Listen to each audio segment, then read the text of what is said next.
But that brings me to another issue, the chase for equity, the gold rush for equity, right? We all have discovered, we as in the retail investors, we've discovered that equity is probably the best asset class for long-term wealth creation. But is that posing a challenge when it comes to hybrid funds, when it comes to investing in debt? Because debt funds anyway, they were given a huge blow, by the powers that be in terms of, the tax issue. So is this a dilemma, sir? It's not a dilemma actually. Here comes the role of education. Here comes the role of people like you to tell me how hybrid works. See, basically what we are trying to tell is today there is a different situation is like this, that when we look at the numbers, if I look at see for last 2 year number 21, 22, 22, 23, even this year the total money which has come into bank deposit is more than 30 lakh crores. And in the same period the money which has come in mutual funds is less than 4 lakh crores. Okay, so that's around 10-12% of this thing. And when we look at it, the provident funds and pensions, they have got around 8 lakh crores. Small savings have got almost similar amount of money. So that has something where see, we are looking, because people are talking about equity a lot. We always think that a lot of money is chasing. Where the money which can come into equities is much more than what it is coming today. But for the hybrid, what you talked about, because now it is apples to apples, right? There's no tax advantage of parking that money in debt funds, which was a huge advantage earlier, and now that's been taken away. But you look at it in this way, that the people, the first timers, they need to start their journey with the hybrids. That is utmost necessary, because people who are in the lower tax bracket, they can start their journey with the conservative hybrid, because of course there is no tax advantage, but at least 20% is going into equities. That will give kicker.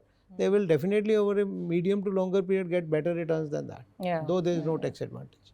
But if you look at the second class of the hybrids, where 35% and above are in equities, maybe 35% in equities, that is the best asset class. There are three classes now. One is debt, pure debt, where less than 35% in equity, where the marginal rate of tax will be there. There is another asset class where more than 35% or 35% and above are in equity, and remaining in debt, that is having indexation benefits still.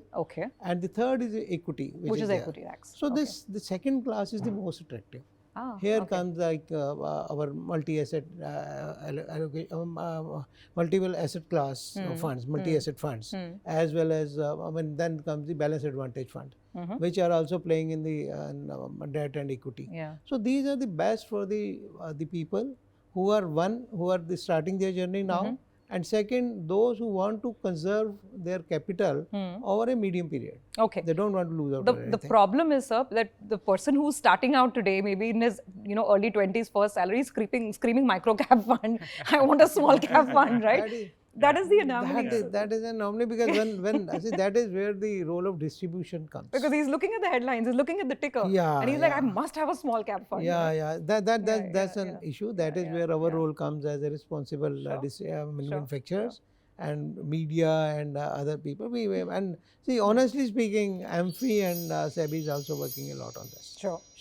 They have really worked hard on this. Bala, your thoughts on the whole gold rush for pure equity funds? I think what is really important is each person has to really understand themselves in terms of what kind of investor they are, right? Now, if someone really, and this is real introspection that they should do, if someone truly says that I am investing from a 15, 20 year, 30 year perspective because I'm quite young and I can easily sort of continue investing for the next 30 years, I don't mind any correction that might come in the interim period.